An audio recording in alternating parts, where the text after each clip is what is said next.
This last Sunday, I said a statement that I think bears repeating. We won't truly know who we are until we know whose we are. We don't know our identity. We don't know the mission, the purpose, the life until we recognize and understand that we belong to God and God alone.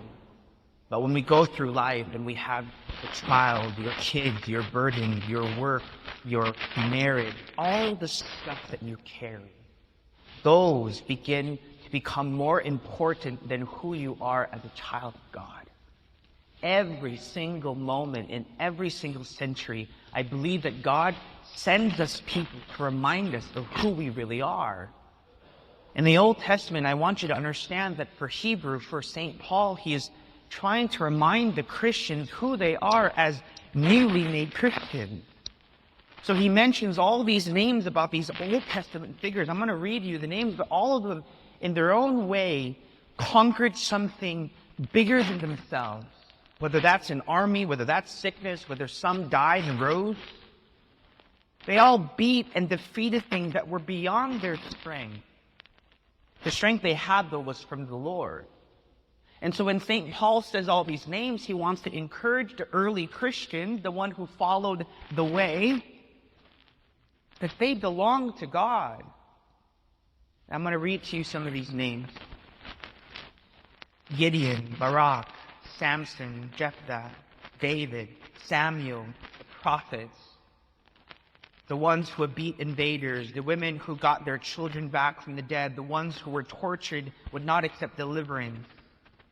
Over and over and over, all these Old Testament figures are those who, with just faith, with their yes with God, they conquered everything.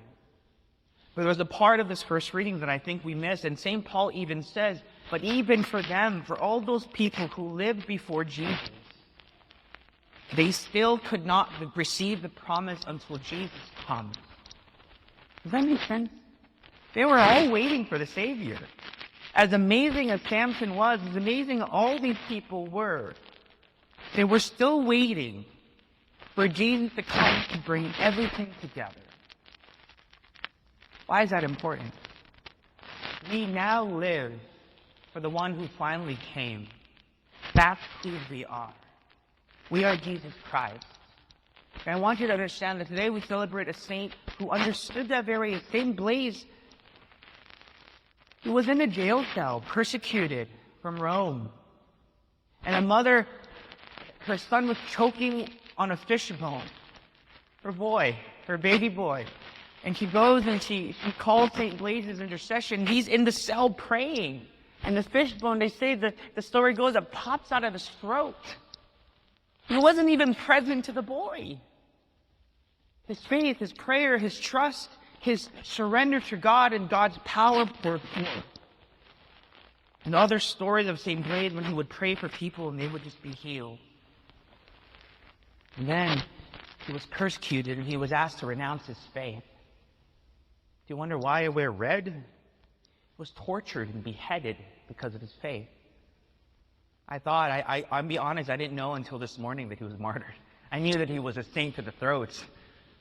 I didn't know he was killed. That's who we have. That's our Catholic faith. We have countless saints who give us incredible examples.